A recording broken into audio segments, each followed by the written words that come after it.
Isang Batangkenyong walang takot. Walang inuurungan. Jake Magnus.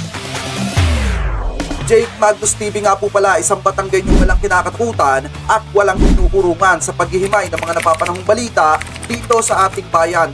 Basta nasa katotohanan at tama ka, handa kang ipaglaban at kakampi ng mamamayan. Jake Magnus. Eto, umpisahan na agad natin na itong ating talakayan. Dito po sa nakita nating patutsyada na naman itong si Harry Roque kay PBBM. Mga kababayan, na kung saan hindi ko talaga mawari kung eto bang si Harry Roque ay tunay na abogado or talagang chismoso lamang talaga, mga kababayan. Kasi kung iisipin niyo po nagpunta sila dun sa rally ni Duterte, mga kababayan, para lamang po siraan si PBBM. Alam naman po natin, mga kababayan, yung taong naninira talagang kampon po yan ng mga marites. So ngayon, etong si Harry Roque, sinasabi niya tumihingi siya ng pasensya sa sambayan ng Pilipino sa publiko dahil, mga kababayan, nabudol daw po ni PBBM. At parang sinasabi niya na nabudol din siya ni PBBM. Pero bago natin umpisahan yan, may sasabihin po muna ako sa inyo na napaka-importante. Alam niyo, mga kababayan, sa panahon kasi ngayon, patindi na po ng patindi ang paninira sa ating presidente. Hindi na po normal na mamamayang Pilipino ang naninira sa ating presidente, mga kababayan. Kung hindi, yung mga dating nasa posisyon na napasipa po sa posisyon at tatapos na yung kanilang mga termino. Kung iisipin po natin, mga kababayan, napakahalaga po talaga na mapag-usapan itong gentleman's agreement ni dating Pangulong Duterte sa bansang China. Pero dahil nga sa ginagawa nila ng iba't ibang eksena at pinipilit po nilang matabunan yung gentleman's agreement, mga kababayan, talagang yan na po yung ginagawa nila ng mga patutsyada na kung saan gagamitin po nila yung mga basic needs na mga kababayan po natin sa pang-araw-araw para ibato po ng ibato sa ating presidente. Katulad na lamang po ng mga mahal na bilihin at pagtaas na presyo ng kuryente at pagbabayad ng tubig, mga kababayan. So ngayon, hindi naman ako magpapaka-ipokrito sa inyo. Nasasabihin kung hindi naman natin kailangan yung sinasabi po nila, mga kababayan. Kasi talagang apektado yung pang-araw-araw na pamumuhay natin kapag talaga sobrang mahal ng bilihin. Pero, mga kababayan, kahit saang bansa naman kayo pumunta dyan, talagang ganun din yung bilihin. Tumataas din po yung presyo sa kanila. So, ang ginagawa nila ngayon, mga kababayan, ginagamit po nila yung personal na pangangailangan ng ating mga kababayan para batuhin ng putik ang ating presidente. So wag po sana nating hayaan na gagawin po nila ng ganun-ganun na lamang po sa ating presidente. Dahil unang-una, mga kababayan, once na mapabagsak po nila ang ating presidente, alam natin kung sino yung papalit. Yung pangalawa na may pinakamataas na posisyon. At kapag kayo nang pumalit, mga kababayan, at napaupo bilang presidente, ay hindi na po may imbestigahan etong gentleman's agreement. Alam nyo, mga kababayan, nalulungkot nga ako dito kay Senator Robin Padilla kasi kanina natanong po siya sa presscon na kung saan, mga kababayan, ano yung magagawa nila bilang isang senador, ano po kung dapat bang imbestigahan yung gentleman's agreement. Pero nakakalungkot isipin, mga kababayan, wala siyang maisagot na maayos kung iimbestigahan ba nila or papupuntahin nila etong si dating Pangulong Duterte sa Senado para litisin patungkol po dito sa gentleman's agreement. Kasi, mga kababayan, unang-una, inililihis na po nila etong usapin ng gentleman's agreement sa pamamagitan ng People Initiative ni Duterte na lagi niyang sinasabi tuwing aakyat po siya sa rally, na kung saan ililihis din ng mga kasama po niya katulad nitong si Roque, mga kababayan, yung issue ng gentleman's agreement. Kung matatandaan ninyo, kay Roque din pumutok yung gentleman's agreement. Pero, di ba, mga kababayan, binawi din niya. At yung gentleman's agreement, mga kababayan, tinawag niya pong diskarte. So, ang sa akin lang naman, mga kababayan, bilang isang mamamayang Pilipino, wag po sana nating hayaan na lituhin tayo ng mga pro-China para hindi mapag-usapan at matabunan yung issue ng gentleman's agreement. Kasi nakasalalay po dyan yung mga teritoryo po talaga natin, mga kababayan. At once na makamkam yung mga teritoryo po natin, asahan nyo na, mga kababayan, sa mga susunod na panahon, sa mga susunod na taon, baka yung bansa naman natin ang sunod. So ngayon pa lang, mag-isip-isip na po kayo. Hindi po pakikipaggera yung gusto po natin. Ang gusto natin, mga kababayan, protektahan po yung ating mga teritoryo na tayo talaga yung kinikilala na may-ari. So ngayon, gagawin po nila lahat, sasabihin nila na issue ng West Philippine Sea is black propaganda, gagawin nila lahat para mailihis at matabunan at hindi mapagbayad yung mga tao na talagang sinasabi na nagtaksil po sa ating bayan. Di umano, mga kababayan. So eto daw si Roque, mga kababayan, ay may bago na naman daw pong napakatinding banat kay PBBM. So anyway, eto pakinggan po natin itong nakita nating balita. Galing po dito sa News 5 Everywhere. I-play na po natin, mga kababayan. Alam niyo, sa kauna-unahang pagkakataon, ako po ay humihingi ngayon ng patawad.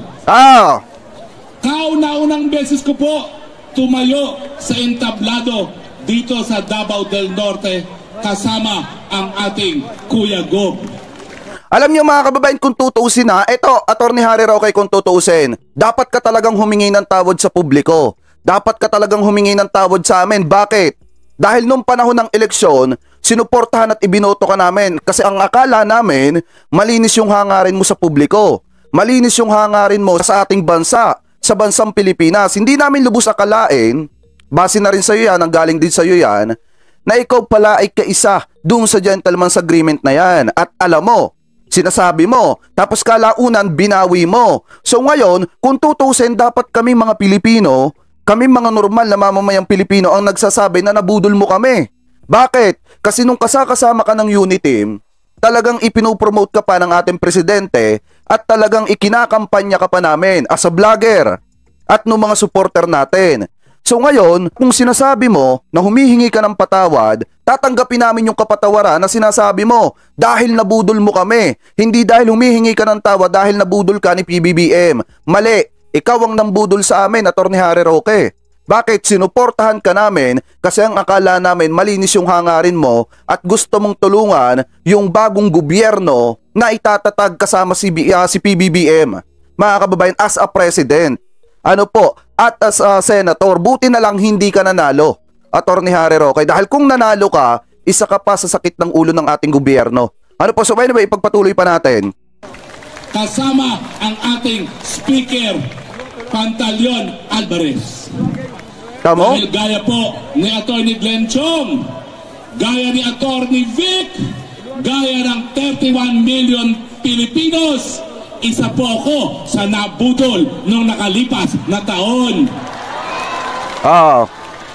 Tao lang naman po ako, gaya ninyo. Kung tutusin naman, mga kababayan, hindi naman ito sinasama ni PBBM nung panahon ng kampanya. Hindi naman siya sinasama ni PBBM. Sila ang dumikit kay PBBM. Ano po, sila ang dumikit kay PBBM. Nung dumikit sila kay PBBM, akala nila mananalo sila, mga kababayan. Pero, since matalino nga yung ibang Pilipino, hindi talaga binoto itong si Harry Roque. Mga kababayan, sayang nga lang nung panahon ng eleksyon, ikinampanya pa natin, sinuportahan pa natin. Hindi ko naman lubos akalain, mga kababayan, na isa rin pala ako sa mabubudol nitong si Harry Roque. Bakit? Unang-una, walang isang salita, walang paninindigan sa kanyang binibitawang salita. Diba ang sabi niya, merong gentleman's agreement.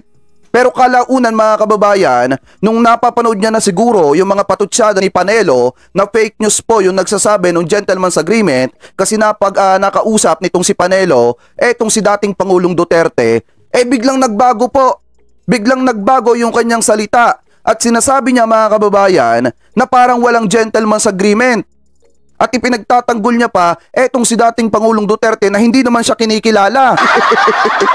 Diba, mga kababayan, alam nyo, kung iisipin nyo nga, alam mo, Attorney Harry Roque, kung nanonood ka sa akin, kung iisipin mo, kami ang nabudol mo, hindi ikaw ang nabudol ng ating presidente. Bakit? Kasi wala namang atraso sa'yo si PBBM. Nakakapagtaka nga, mga kababayan, kung bakit ka tinitira yung ating gobyerno. Diba? So kung sinusuportahan mo si dating Pangulong Duterte, suportahan mo. Pero sana naman hindi ka maging toxic katulad ng sinusuportahan mo.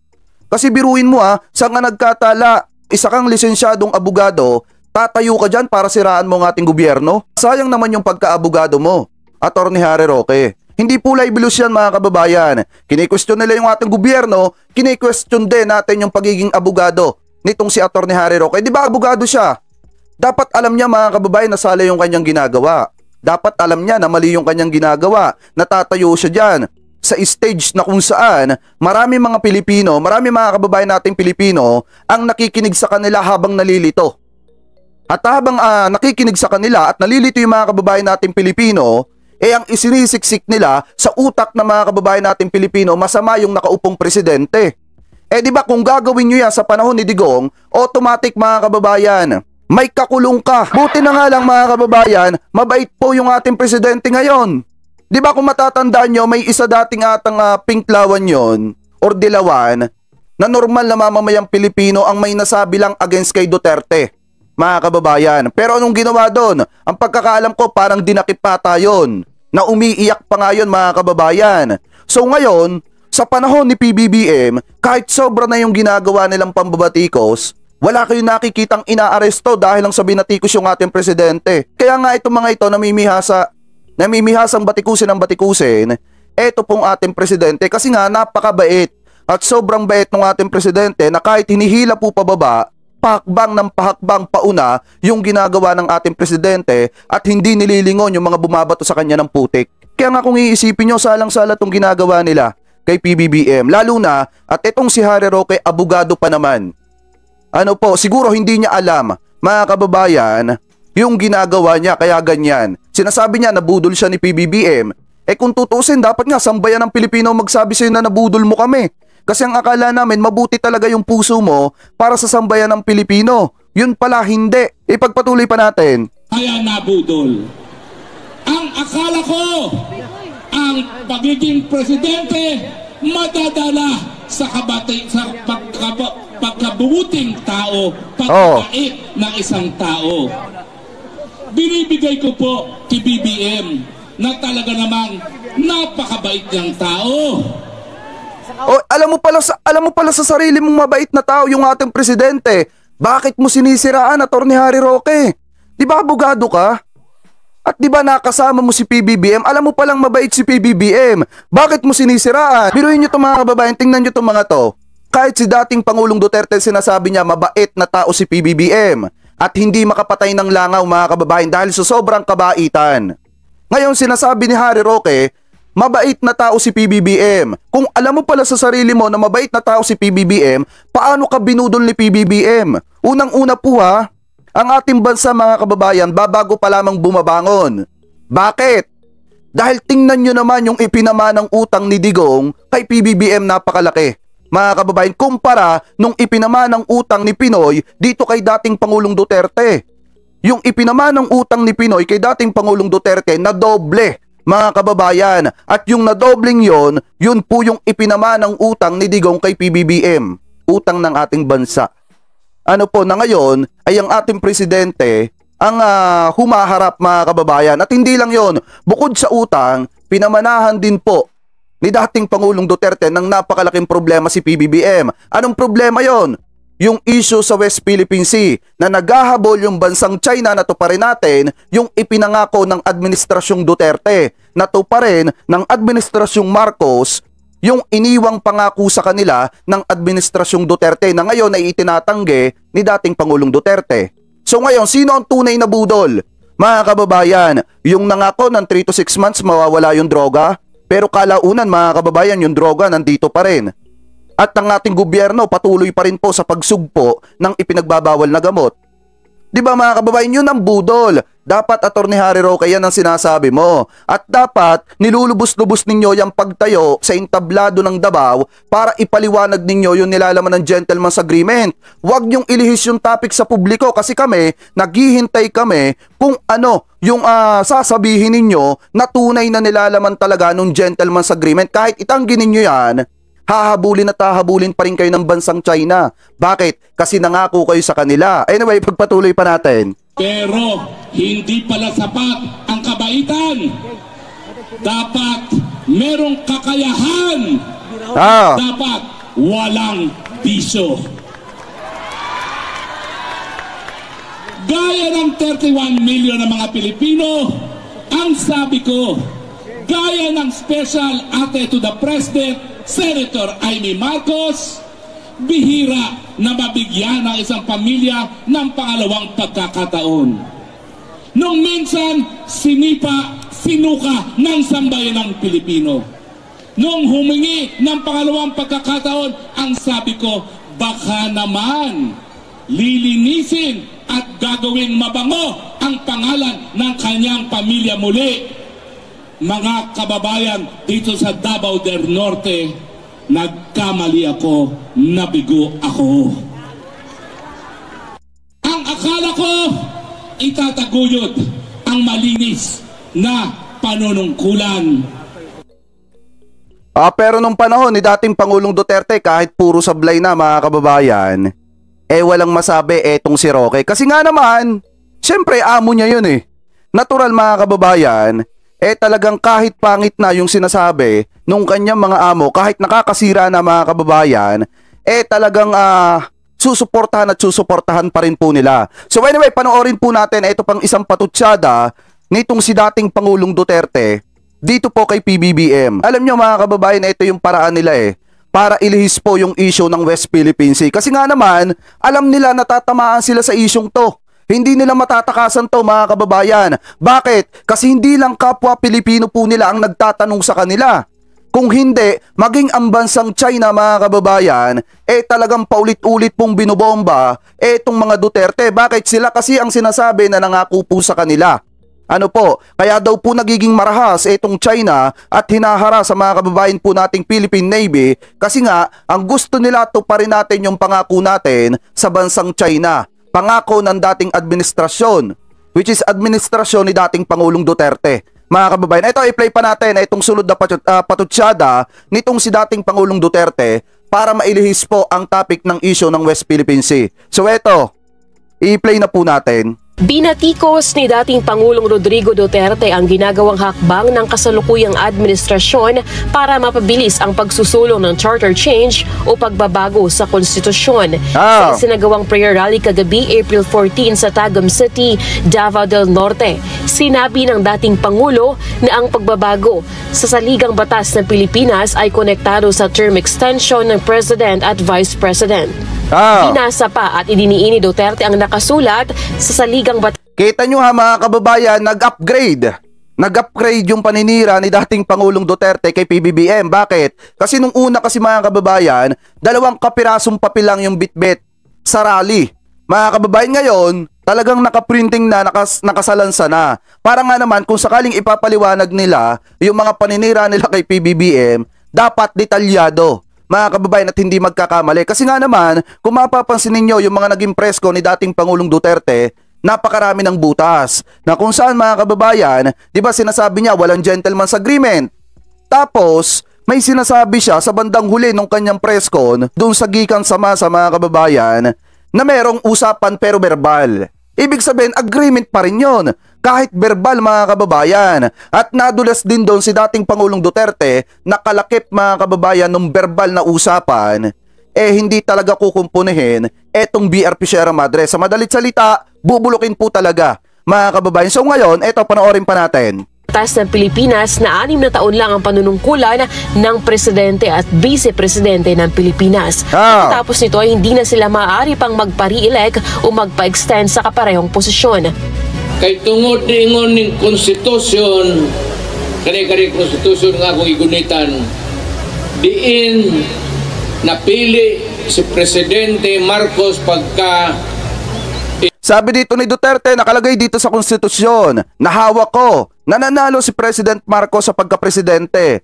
Bisaya kasi mga kababayan, kaya kailangan natin basahin yung nakasulat. So anyway, pagpatuloy pa natin. Yang Presidente, dili siya. Sabi dito, nakalagay sa present constitution na 6 na taon lang talaga siya at si Inday Sara Duterte. Nadaog aning present constitution nga 6 years lang talaga siya.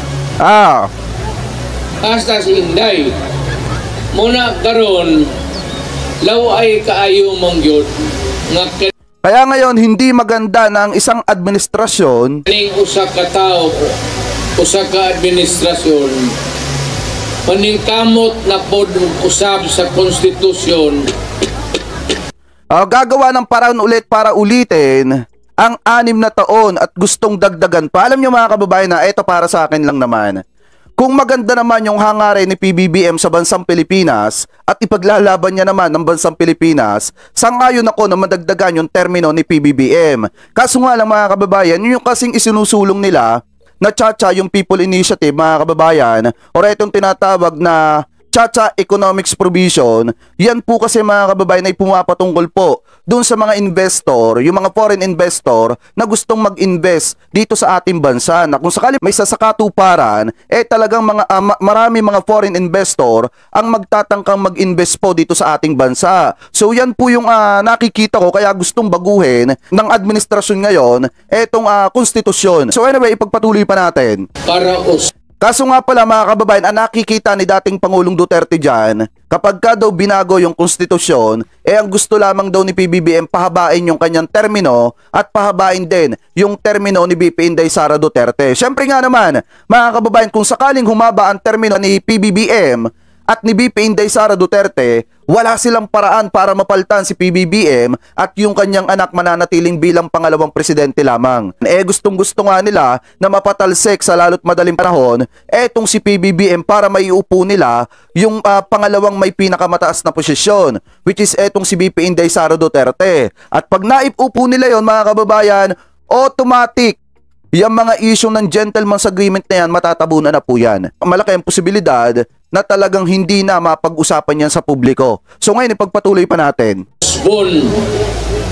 Tangtangon tong unom katuig o gustong dungagan. Kagidire, 1 term, 6 years only. Karon naghimo sila bag-ong konstitusyon, muna gitawag og Chacha, constitutional change. Kala ko ba pabor na itong si dating Pangulong Duterte na isulong yung Chacha Economics Provision, mga kababayan? Bakit parang tila ata ngayon kumakabig na naman? Ito yung mahirap, mga kababayan, ginagamit kasi nila si dating Pangulong Duterte. Sala-sala na naman, mga kababayan, itong mga sinasabi ni dating Pangulong Duterte. Titirada ngayon. Bukas makalawa babawiin yung sinabi, mga kababayan. So ano ang pangahawakan ng sambayan ng Pilipino na tama pa yung pinagsasasabi nitong si dating Pangulong Duterte, mga kababayan? Di ba dapat ang ginagawa nila, lalo na yung mga nakapalibot kay dating Pangulong Duterte, dito kay Digong, dapat pinagpapahingan nyo na. Hindi nyo na ginagamit para sa pansarili ninyo. Ang ginagawa ng mga to, mga kababayan, ginagamit pa nila etong si Digong, etong si dating Pangulong Duterte para sa pangsarili po nilang kapakanan. Kaya ang resulta, mga kababayan, sala-sala na po yung sinasabi. Akala ko noona pabor na kasi nanggaling din naman yan sa bibig ni dating Pangulong Duterte.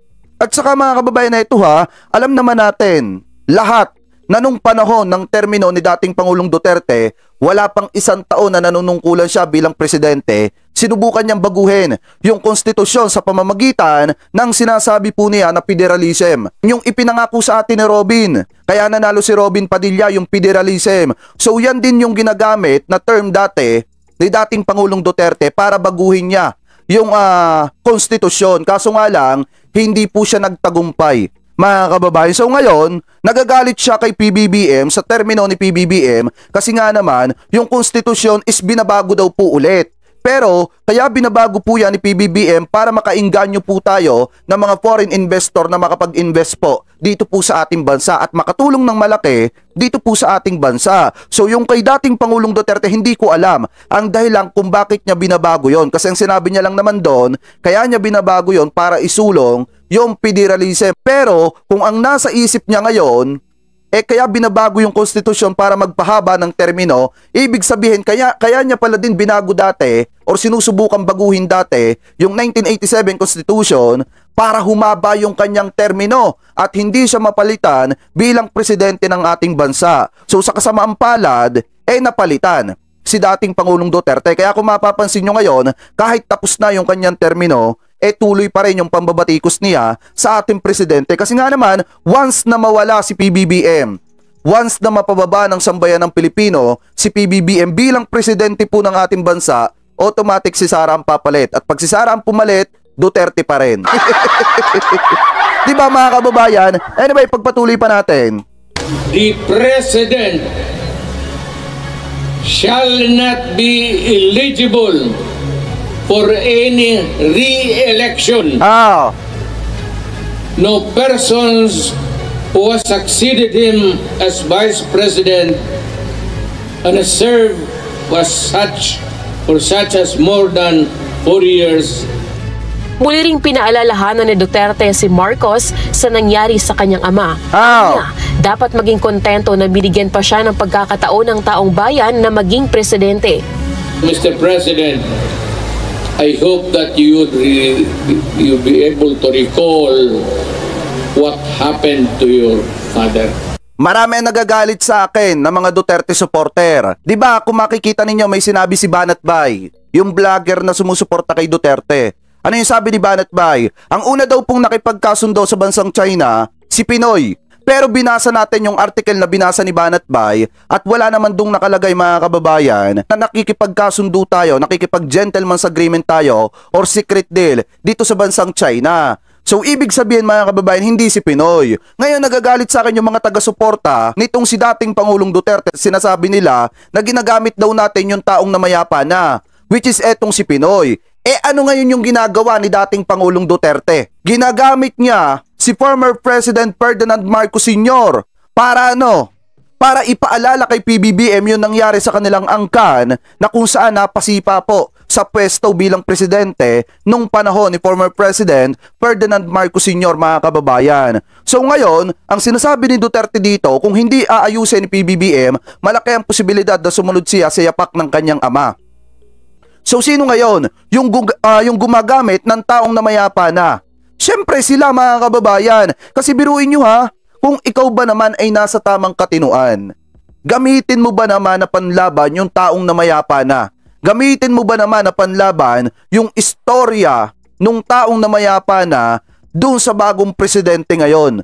Para lamang mapabagsak mo. Napakaganda ng sabi ni PBBM. Dating Pangulong Duterte, ikaw ay abogado. Ikaw ay matagal na naging abogado. At yung mga ad hominem attack na yan, dapat di mo ginagawa yan, yung mga nakakahiyang pag-atake na yan. Kasi ginagamit mo yung history, yung nakaraan ng pamilya ni PBBM para masira mo si PBBM. Di ba nakakahiya yung ganyang pag-atake? Dapat ang sinasagot mo ngayon, ang pinagtutuunan mo ng pansin mga kababayan, itong si dating Pangulong Duterte, yung issue dapat ng West Philippine Sea.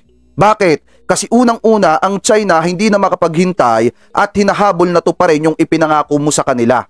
So dapat yan yung binibigyan mo ng paliwanag dyan sa mga pag-akyat mo sa entablado ng mga rally ninyo para maliwanagan yung mga tao kung ano ba ang kakahinatnan ng pakikipaglaban natin para protektahan po yung mga teritoryo po natin. So anyway, ipagpatuloy pa natin. See to it. Baka musunod kag sirte para sa imong amahan o imo ning funksyon. So, ayaw mong sugot. Mura nang akong mensahe. Ayaw mong sugot, anak. Kay nga naman, ang ayan. Sabi dito, kasi bakit? Bagay ba si Marcos na magtagal? Sabi ni Duterte. Wait lang, ibalik natin ng konti. So, ayaw. Huwag kayong pumayag niyan. Sabi ni Duterte. Sugot. Mura nang akong mensahe. Ayaw mong sugot, anak. Kasi bakit? Bagay ba si Marcos na magtagal? Yan yung sabi ni Duterte. Ay, nga naman, ang ayan bang si Marcos magpadugay? Ang ayan ba si Marcos bagay ba na si Marcos nabigyan pa natin ng termino? Alam nyo, napaka-advance nila mag-isip mga kababayan. Wala pang 3 taon si PBBM, campaign agad ang iniisip ninyo. Dapat ang dinidiscuss mo dyan, dating Pangulong Duterte, kung paano mo malulusutan yung issue ng gentleman's agreement. Hindi yung election ulit. Katatapos lamang nung eleksyon, nung 2022, gusto mo magkaroon ulit ng eleksyon. Bakit? Masyado kayo nagmamadali na maging presidente ang anak mo. Masyado naman kayo nagmamadali na mailuklok bilang presidente ang anak mo. Grabe naman kayo sa posisyon at grabe naman kayo sa kapangyarihan. Diba mga kababayan? So by the way, pagpatuloy pa natin. Tagaan pa na itong termino.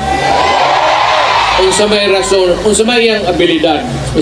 Ano ba ang abilidad niya? Sabi ni dating Pangulong Duterte, bagay ba na magkaroon pa ng isa pang termino itong si PBBM? Ano ba daw yung abilidad ni PBBM? So kita naman natin mga kababayan kung ano yung abilidad ng ating presidente. So sabi pa dito, Mr. President, be happy. and finish your term for 6 years. Yun yung sabi ni Duterte dito, mga kababayan. So anyway, pagpatuloy pa natin. Mr. President, be happy and finish your term for 6 years.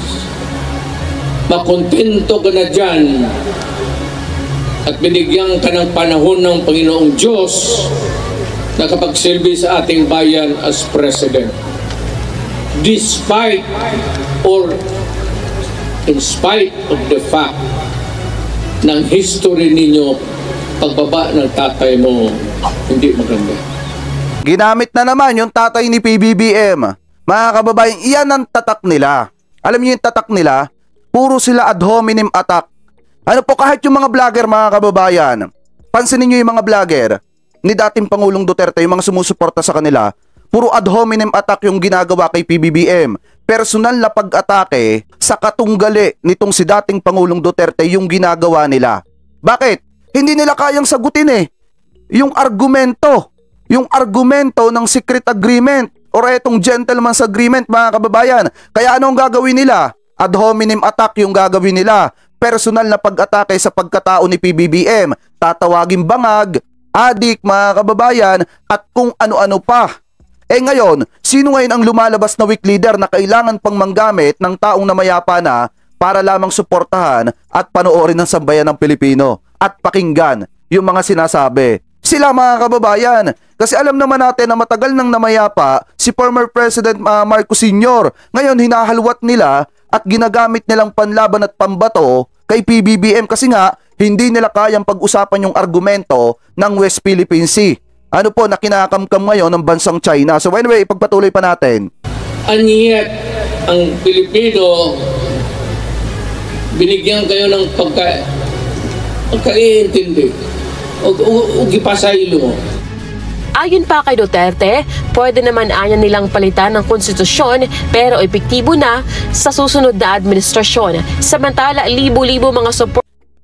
So bang sinasabi dito, mga kababayan, ang gustong mangyari ni Duterte, eto dito nyo makikita na talagang ganid sila sa kapangyarihan. Ang sabi dito, pwede naman daw palitan yung konstitusyon pero epektibo na daw po yun sa susunod na administrasyon. Ibig sabihin, mga kababayan, napakaliwanag nang ipinapahiwatig nila. Pumapayag sila na mapalitan yung konstitusyon kung sakali na matapos na yung termino ni PBBM. Paano? Pagka si Sara yung nanalo bilang presidente. Ngayon, saka sila papayag na palitan yung konstitusyon? Saka sila papayag na pahabain yung termino ni BP Inday Sara Duterte? Napakaliwanag ng sinabi. Pakinggan nyo pa, mga kababayan. Napakaliwanag ng sinabi dito. Pagkaiintindi o gipasaylo. Ayon pa kay Duterte, pwede naman anya nilang palitan ng konstitusyon pero epektibo na sa susunod na administrasyon. Samantala, paano kung si Sara manalo bilang presidente sa 2028 election? Tapos susubukan ni Sara na baguhin yung konstitusyon. At ang plano kung bakit babaguhin yung konstitusyon para pahabain yung termino, mga kababayan. So doon pala pumapayag si dating Pangulong Duterte. Kaya pala ngayon kinukontra nila, mga kababayan, kasi okay lang daw sa kanila na palitan yung 1987 Constitution pagkatapos na yung termino ni PBBM. Ibig sabihin, sa susunod na administrasyon na. Paano kung si Sara nga manalong presidente? So papahabain pala nila yung termino ni BP Inday Sara Duterte. Dito nyo makikita yung sakim talaga, mga kababayan. Di ba, mga kababayan? Maliwanag naman yung sinabi dyan sa balita. Anyway, pagpatuloy pa natin. libo-libo mga supporters ni dating Pangulong Duterte mula sa Luzon, Visayas at Mindanao ang dumalo sa isinagawang hakbang ng Maisog Prayer Rally sa Davao del Norte Sports Complex. Sinasabi nga nila, nasa nasa 100K. Yung nagpunta Susmiyo Marimar, wala pang 10,000 to, mga kababayan. Wala pang 10,000. Wala pang 10,000 yung umattend sa kanilang rally. Kung titingnan nyo yung shot, nung drone, wala pa kayong makikitang 10,000, baka nga nasa 5,000 lang etong umattend dito, or baka nga wala pang 5,000, mga kababayan. So nasa na yung 100K na tao na pupunta dito sa Maisog Rallying ito, Ano yun? Budol ba? Budol! So anyway, pagpatuloy pa natin. Complex sa Tagum City kagabi. Kabilang sa mga dumalo sa rally, sina Davao City Mayor Sebastian Baste Duterte, dating House Speaker at ngayon Davao City 1st District Representative Pantaleon Alvarez, dating Presidential Spokesperson Harry Roque, at former Executive Secretary Attorney Vic Rodriguez.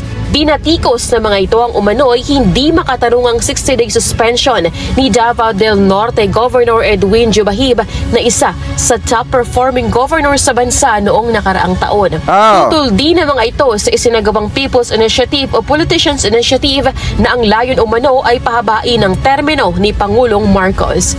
Napakaliwanag. Tutol sila sa People Initiative na pahabain yung termino daw ni PBBM, mga kababayan, pero saka daw pumapayag itong si dating Pangulong Duterte at saka lang daw okay sa kanya kung yung pagpapalit ng 1987 Constitution, mga kababayan, ay sa susunod na administrasyon na magiging epektibo. Ibig sabihin, kung si Sara yung mananalo bilang presidente sa administrasyon ni Inday Sara Duterte, mga kababayan, magiging epektibo yung pagpapalit ng 1987 Constitution. At kung ang layunin nun ay pahabain yung termino, ibig sabihin hahaba ang termino ni BP Inday Sara Duterte. Payag ba kayo na ganon? Mga kababayan, na magkakaroon ng posisyon sa gobyerno yung walang pagpapahalaga at no comments sa nangyayaring napakahalagang issue dito po sa West Philippine Sea. So anyway, pagpatuloy pa natin. Lelaine Moreno, humahataw sa balita ngayon. So napakaliwanag naman dyan, mga kababayan, may patutsada na naman si dating Pangulong Duterte kay PBBM. Alam nyo, nakakapagtaka nga dito, yung lagi nilang ibinabato kay PBBM, yung People Initiative. Bakit hindi ninyo pag-usapan or sagutin yung argument ni PBBM na dapat sagutin ninyo? Diba sabi ni PBBM, sabihin ninyo kung ano yung nilalaman ng gentleman's agreement para magawan pa natin ang paraan. At kung sakasakali man na talagang walang nilalaman yung gentleman's agreement na yon, magagawa ng ating presidente ngayon ng paraan para baguhin yung sinasabi ng bansang China. Kasi unang-una, mga kababayan, hindi ako sang-ayon sa sinasabi ni Basti Duterte na yun daw pong issue ng West Philippine Sea ngayon ginagamit lamang daw po ng mga Amerikano bilang black propaganda. Kung titingnan po natin, mga kababayan, kung iisipin po natin, hindi naman po sa Amerikano nagmula yung isyong yan. China po mismo ang nagsabi na may gentleman's agreement po etong dating administrasyon sa kanilang bansa, mga kababayan. Hindi naman po Amerikano nag-open yan. Kung hindi, ang bansang China po, mga kababayan, isang Chinese official yung nag-open po niyan hanggang sa nagrireklamo na yung mga opisyal ng China at sinasabi na hindi daw tayo marunong tumupad sa napagkasunduan. So hindi po Amerikano yung nag-open po niyan. Anyway, ituloy na po natin itong ating usapan dito po sa isa pang balita na nakita natin na kung saan sinasabi po dito na pagbubusisi sa umanay Duterte-China secret deal muling isusulong sa Kamara. Mga kababayan, para malaman kung sino yung nagsasabi ng totoo. Mas maganda naman talaga, mga kababayan, na ito po ay malites at mapag-usapan sa Congress na. Kasi sa Senado, mga kababayan, mukhang malambot si Senator Padilla at yung iba pa. Hindi ko naman nilalahat kasi marami mga senador na magagaling at matitigas. Pero anyway, para sa akin mas maganda sa Congress kasi dun mas magigisa etong gentleman's agreement na usaping ito. Ano po, so anyway, i-play na po natin. Dahil sa magkasalungat na pahayag sa pagitan ng China at kampo ni dating Pangulong Rodrigo Duterte, kinakailangang magkaroon ng investigasyon ang House of Representatives sa umano'y gentleman's agreement kaugnay ng West Philippine Sea. Ni House Assistant Majority Leader at Zambales 1st District Representative J. Kong Hoon. Sino ba ang nagsisinungaling? Si Duterte o ang China? Kaugnay ng sinasabing kasunduan. Kasi kung iisipin po natin, mga kababayan, hindi lang naman kasi China nag-open up nito eh. Hindi po China nag-open up nito, mga kababayan, kung hindi pati si Roque. Diba ang unang pumuto kasi na issue dyan, mga kababayan, kwento ko sa inyo, yung tungkol sa secret deal. Ano po, secret deal yung unang pinag-uusapan na kung saan eto daw pong administrasyong Duterte ay nangako sa bansang China na hindi daw po ikukumpune or hindi magdadala ng resupply materials dito sa may Ayungin Shoal para kumpunehin itong BRP Sierra Madre. Ngayon, mga kababayan, sinagot yan ni Roque. At ang sabi ni Roque, hindi naman daw po secret deal yan. At yan naman daw po, mga kababayan, ay gentleman's agreement na kung saan ang napag-usapan dyan is yung status quo And then pinaliwanag niya mga kababayan yung patungkol dun sa status quo na kung saan hindi ko kumpunihin itong BRP Sierra Madre at hindi magpapatuloy ang bansang China sa pagpapatayo ng mga estruktura. So ngayon mga kababayan, sinabi pa ni Roque na tayo daw mga Pilipino yung nagpuprobok ng gulo. Ano po, sa madalit salita, tayo yung troublemaker na gumagawa ng provocation dito sa West Philippine Sea, kaya po tayo winawater cannon ng Chinese Coast Guard. So ngayon mga kababayan, nung pumutok na yung issue ng gentleman's agreement, nung nakaraang araw binawi ni Roque. At sinabi ni Roque mga kababayan na hindi daw ganon yung nilalaman nung gentleman's agreement na yon. Ang sinabi daw ni dating Pangulong Duterte sa bansang China ay wag daw sasaktan yung mga kababayan nating Philippine Navy. Ano po na naglalayag diyan sa West Philippine Sea. Ngayon mga kababayan, tinawag ni Harry Roque na diskarte yan. Pamula sa secret deal, napunta sa gentleman's agreement, tapos ngayon, ang tawag na ni Roque, diskarte na. So kay Roque din pumutok yan, kaya yan mas lalong pinag-usapan kasi dahil ni Harry Roque, siya yung nagpaputok ng isyong yan. Ano po, yan ay inilabas ng isang opisyal ng China, mga kababayan, hanggang sa na-adapt dito sa Pilipinas at pinaputok na ni Roque, binigyan ni Roque ng kulay. At nung lumala na yung apoy mga kababayan, nahihirapan na si Roque na patayin yung apoy, kaya ang ginawa niya, itinatanggi niya yung gentleman's agreement ngayon. So anyway, pagpatuloy pa natin. Kasunduan, iginiit ng China ang pagkakaroon ng gentleman's agreement ng Beijing at administrasyon ni dating Pangulong Duterte kaugnay ng West Philippine Sea o South China Sea.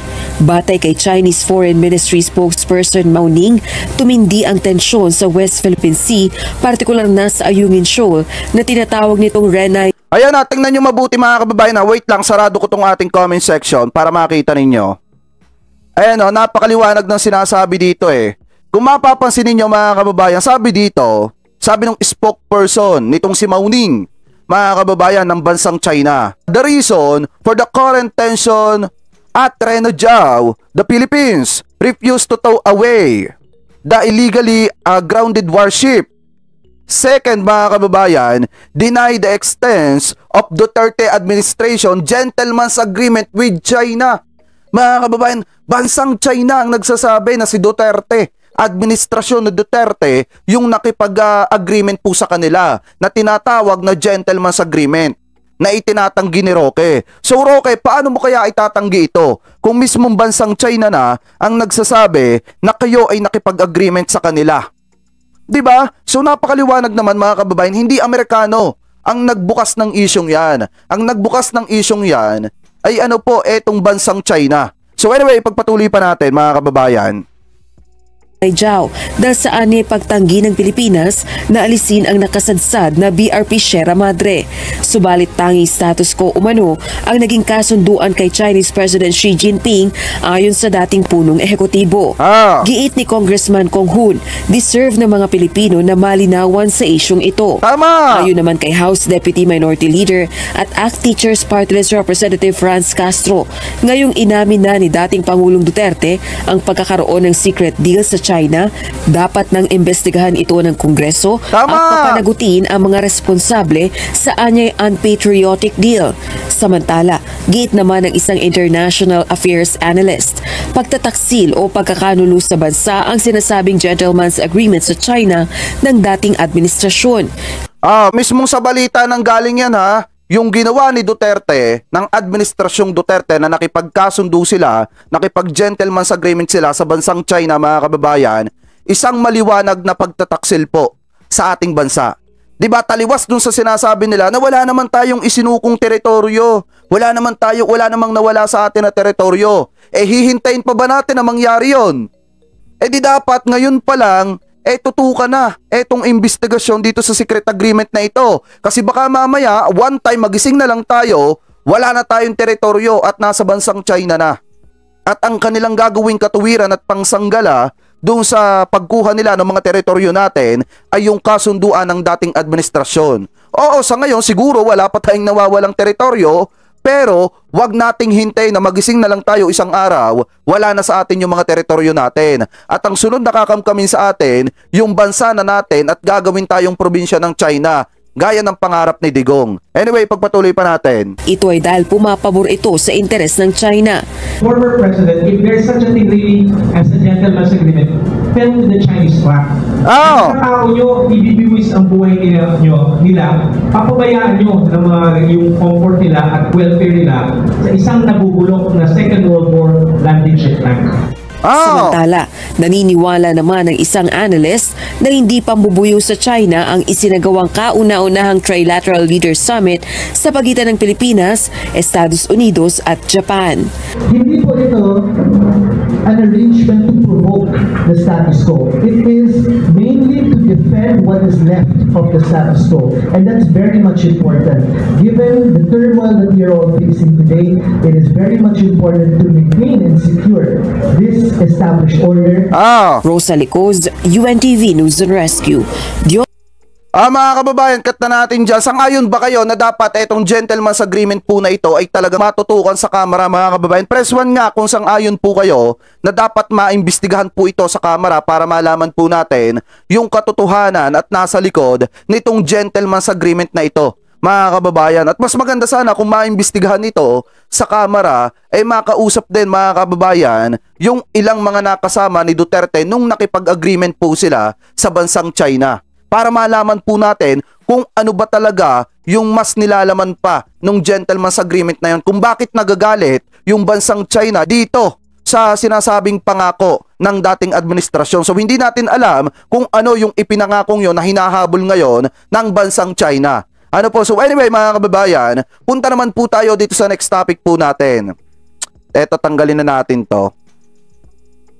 Yan. Kung makikita ninyo, mga kababayan, di ba nagkaroon ng rally? At may nasabi doon, etong si Basti Duterte. Ano yung sabi ni Basti Duterte, mga kababayan? Nitong si Mayor Basti Duterte. Sabi niya kasi dito, mga kababayan, itong issue ng West Philippine Sea, ganito kasi iyan. Propaganda lang yan. Yan yung sabi niya dito. Narrative iyan na ginagawang istorya para hanapan ng issue ng mga Amerikano ang lugar na iyan dahil trade route iyan ng China papuntang Indian at Atlantic Ocean. It's not about you being pro-American or you're being pro-China.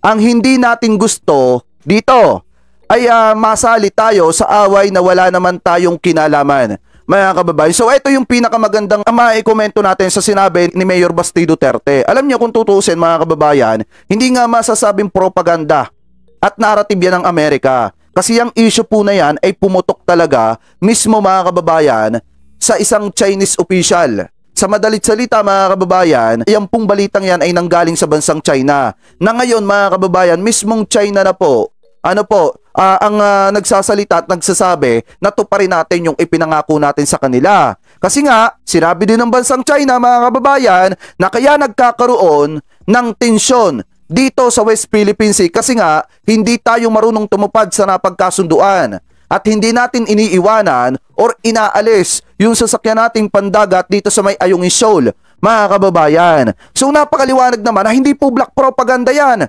Dahil kung black propaganda po yan, mismong sa Amerika po lalabas yung balitang yan. Na i-adapt lamang po ng bansang Pilipinas. Kaso nga lang, mga kababayan, ang nagpaputo kasi ng balitang yan ay mismong Chinese official. Hindi po American official. Chinese official po, Mayor Baste. So ngayon, kung tutuusin, since teritoryo po natin yung pinag-uusapan, talagang kahit sabihin nating iwasan natin ang iwasan yan, may ipit at may ipit pa rin po tayo dyan. Kasi teritoryo po natin yung pinag-uusapan na iginawad po sa atin ng international, ng arbitral tribunal noong July 12, 2016, mga kababayan. Napakaliwanag naman na nung nagsampa si Pinoy ng kaso, mga kababayan, noong January 23, 2013, mga kababayan, ilang taon pa yung hinintay natin, kaya nga naging disputed yung mga Scarborough Shoal na yan, yung West Philippine Sea, mga kababayan. Kasi ilang taon pa yung hinihintay natin dahil nga pinag-aagawa ng China at Pilipinas yung teritoryong yan. At nung dumating na yung pagkakataon, nung July 12, 2016, iginawad po sa atin yan ng arbitral tribunal at sinasabi na tayo po yung kinikilala na may-ari ng West Philippine Sea. Kaya nga nakakapagtaka, mga kababayan, paano nagawa ni dating Pangulong Duterte na ipagkasundo ano po sa bansang China or makipagkasundo sa bansang China nang pumapatungkol dyan sa mga teritoryo natin yan. Ganong alam niya na iginawad po sa atin yan ng arbitral tribunal noong July 12, 2016 na tayo yung kinikilala na nagmamay-ari ng mga teritoryo po natin. Diba mga kababayan? So napakaliwanag naman po na hindi po ito, kukontrahin ko lang yung sinasabi ni Mayor Baste. Hindi po Mayor propaganda yung issue ng West Philippine Sea. Dapat po yan ay sagutin talaga po ng inyong tatay. Kasi unang-una, sa administrasyon po ng inyong tatay, nagsimula yung sinasabing pangakupong yan. At ang mismong nagsasabi po niyan, hindi po ako. Kung hindi po, ang bansang China po mismo. Ano po? So by the way, mga kababayan, punta naman po tayo sa sagot ng PCG dito sa sinabing ito ni Mayor Baste Duterte na black propaganda daw po yung issue ng West Philippine Sea. So ito mga kababayan, i-play na po natin itong nakita nating balita galing po dito sa ANC. Kanila po yan mga kababayan, hindi po yan natin. Gagawan lamang po natin ng reaction video. So ito, i-play na po natin. Now, Davao City Mayor Sebastian Duterte calling the West Philippine Sea issue mere propaganda. Duterte made that statement before thousands of supporters at a peace rally in Tagum City last night. Let's get a reaction now from Commodore J. Tariela, the Philippine Coast Guard's spokesperson on the West Philippine Sea. Eto, pakinggan natin ha yung sagot dito ni Commodore J. Tariela mga kababayan patungkol doon sa naging banat ni Mayor Baste Duterte. Ano po patungkol po dito sa issue ng West Philippine Sea na sinasabi na black propaganda lamang daw po ng mga Amerikano. So eto, i-play na po natin. Commodore Tariela, welcome to Dateline Philippines. Hello, sir. Good afternoon and a pleasant afternoon as well to your viewers, sir. I'm glad you could join us. Now, Davao Mayor Sebastian Duterte had shared his views on the West Philippine Sea issue. Let's take them point by point. First, that the West Philippine issue is a mere propaganda to drag the Philippines into a proxy war of sorts between China and the U.S. Does he have a point? No, sir. He doesn't make any logical argument about that.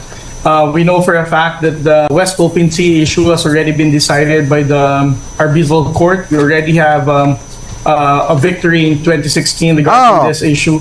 The mere fact that this was already decided by an international arbitration court, this means that this is not just a propaganda. Our problem, the West Philippine Sea, really with China is really existing. Secondly, we have relied on our embedded journalists to amplify our transparency in the West Philippine Sea. Our journalists... Kasi nga naman mga kababayan, unang-una, paano niya nasabi na black propaganda yan? Yun yung pinag-aagawan teritoryo, atin nga yun. Ginawad po sa atin ng International Court po yun, nung Arbitral Tribunal noong July 12, 2016 mga kababayan. Napakaliwanag naman. Ibig sabihin yung pinaglalaban natin doon, yung pinoprotektahan po natin, teritoryo po natin. Hindi tayo nangangamkam ng teritoryo mga kababayan ha, pinoprotektahan lang natin yung pagmamay-ari po nating teritoryo. Kaya hindi po masasabi ni Mayor Baste Duterte, ewan ko nga kung saan niya hinugot yan ni Mayor Baste Duterte na black propaganda yung ginagawa po natin. Ano po, na kung saan hinihikayat po natin na maimbestigahan yung gentleman's agreement. Masama ba mga kababayan na pangarapin natin na malaman yung nilalaman ng gentleman's agreement? Parang ayaw ata nilang paalam sa publiko kung ano yung napag-usapan doon. Anyway, ipagpatuloy pa natin. Media reporters who joined the mission can be able to testify what is really happening in the West Philippine Sea. Tama! And lastly, Filipino fishermen still complains about the harassment of the Chinese Coast Guard and the Chinese Maritime Militia. And of course, we are also experiencing a lot of trouble whenever we do the supply operation with the Armed Forces of the Philippines. These are not propaganda. These are factual narratives that are really happening that we are all experiencing. I don't see any reason why and how an elected official at that will be able to... Anyway, maliwanag naman yung sinasabi dito nitong si Commodore J. Tariela mga kababayan na kung saan hindi nga naman kasi black propaganda yan. Unang-una, paano natin masasabing black propaganda yan? Meron tayo mga kababayan po, lalo na yung mga Philippine Navy natin na nahaharas po ng Chinese Coast Guard mga kababayan. Meron din naman tayo mga kababayan na fisherman mga kababayan na sinasabi at naiitala din na hinaharas po. So ibig sabihin, kung meron tayong mga kababayan na nahaharas, meron talagang problema, malaking problema sa West Philippine Sea. So ngayon, kung merong malaking problema sa West Philippine Sea, anong gagawin ng ating gobyerno? Tingnan natin yung problemang yon. Tingnan natin yung ugat ng nagiging problema dito sa West Philippine Sea. At ang nakitang ugat, yung gentleman's agreement, mga kababayan. So paano nila masasabing black propaganda yon? Ganong merong malaking problema na kinakaharap ang Pilipinas dito sa teritoryo natin na West Philippine Sea na pilit kinakamkam ng bansang China. Ibig sabihin may problema talaga at hindi siya basta propaganda lang. Kasi yung black propaganda, mga kababayan, ay isang image ng paninira. Ano po, paninira, panlilinlang sa ibang tao, mga kababayan, para yun yung paniwalaan po nila. Eto, kitang-kita nyo naman. Meron talagang problema at kailangan nating masugpo yung ugat ng problema. Ano po, so ipagpatuloy pa natin. Issue that we are all facing as a mere propaganda. Okay, Commodore Tariela, he's also saying that the U.S. is a big weapons and war equipment supplier and that this is to the benefit of the U.S. I mean, whatever developments in the West Philippine Sea, whether the tensions will heaten up and conflict may arise, it is the U.S., he says, that will benefit the most from this. I mean, have we actually purchased any equipment, war equipment related to the West Philippine Sea campaign? Well, sir, I cannot speak for the Armed Forces of the Philippines whenever we talk about the acquisition. But as far as the Philippine Coast Guard is concerned, our modernization and the capability building of the Coast Guard for additional assets, these are delivered to us by the Japanese government even through an ODA or a soft loan. It means this is not a business for to justify a war that they are claiming that it's just the United States or any other country that pushes the Philippines to have a proxy war with China. What we need to emphasize here is that even before the United States came into picture, we already had troubles with them when they took the Mischief Reaper Mass in 1995. The Scarborough Shoal standoff has also been approved that without the United States, we don't still have EDCA during that time. Visiting Forces Agreement were also not thoroughly discussed during that time. And yet, the Chinese have been doing the reclamation activities. And 2016 to 2022, even if his father, the former President Duterte, has become very more closer with China and keeps a certain distance with the U.S. government, we are still experiencing harassment of the Filipino fishermen. The resupply operation has still been very difficult for the Armed Forces of the Philippines to fulfill. And there are also swarming of the Chinese maritime militia. In short, it's not about the United States. The Chinese, People's Republic of China has really been the one violating the international law. Tama. Do not respect our sovereign rights and still provoke the Armed Forces of the Philippines and the Philippine Coast Guard whenever we maintain our presence in the West Philippine Sea. Okay. Kasi mga kababayan, hindi naman talaga sa Amerika ang problema. Hindi po sa US ang problema. Ang may problema talagang malaki dito ang bansang China.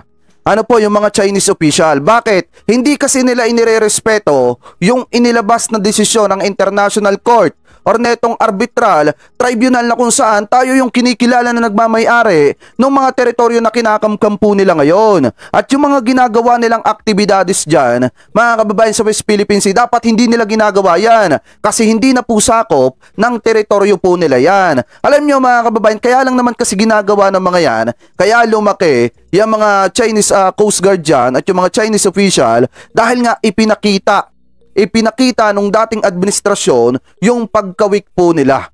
Ano po, hindi ko naman po nila lahat. Pero kung ipinakita ni dating Pangulong Duterte na oo lang siya ng oo sa sinasabi nitong si Xi Jinping, mga kababayan, automatic ipinakita niya na mahina tayong mga Pilipino, mga kababayan. Mahina yung nakatira sa Pilipinas at kayang-kaya nila kung ano yung gusto nilang gawin dito sa mga teritoryo po natin kasi nga walang palag yung ating gobyerno. So anyway, ipagpatuloy pa natin. Okay.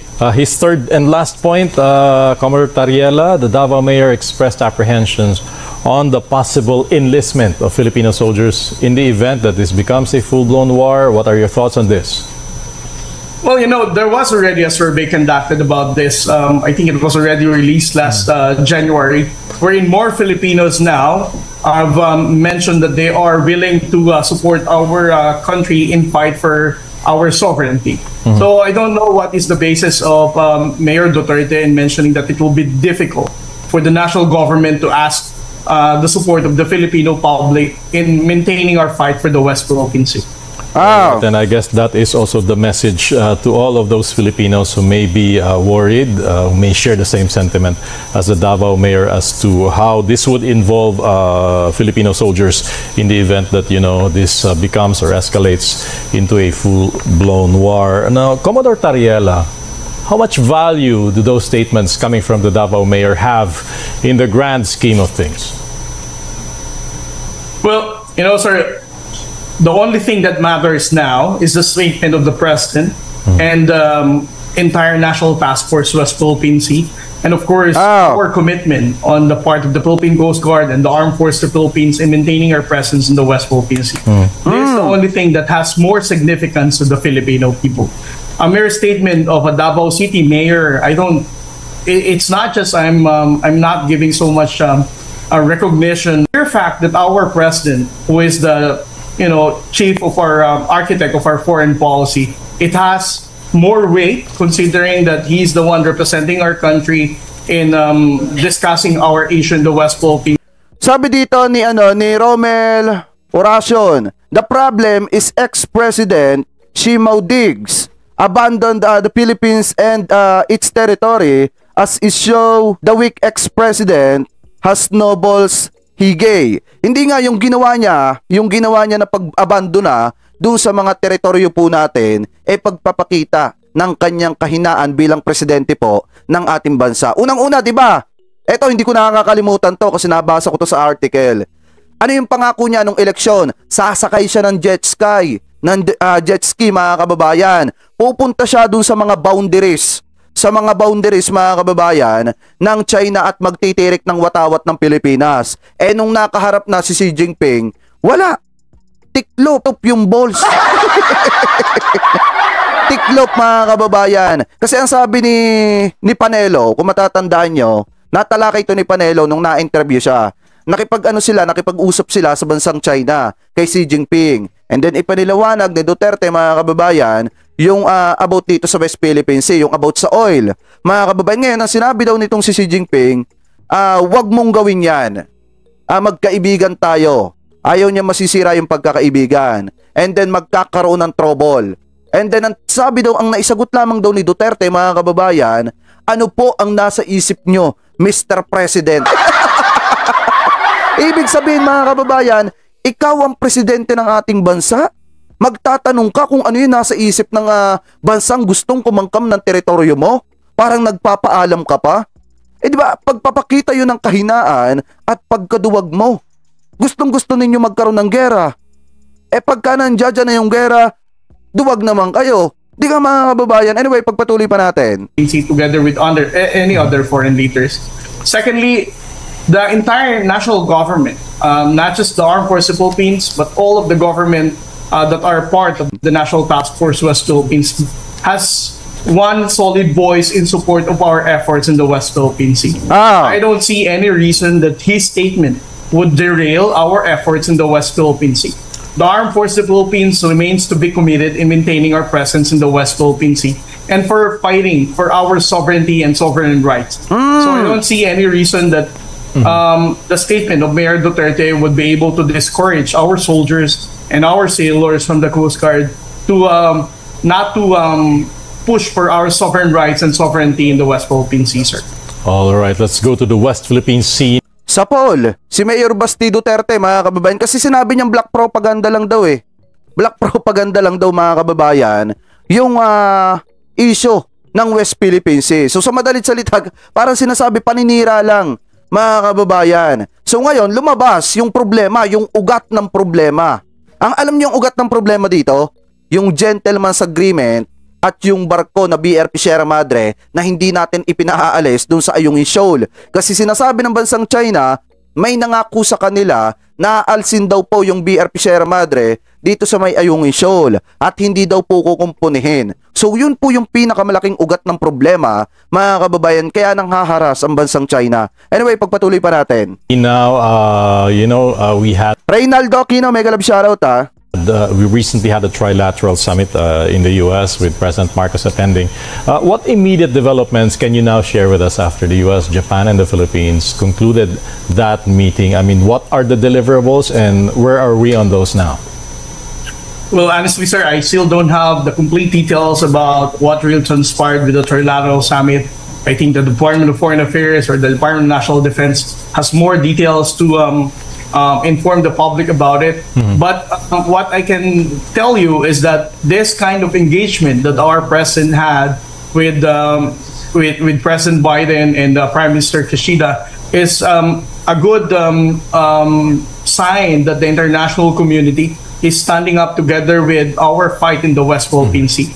They still support our position, the West Philippine Sea, the illegal presence, the provocative behavior, and the bullying tactics of the People's Republic of China, considering that it's the People's Republic of China who provokes us and doesn't hesitate to violate the international law and undermine the rules-based order.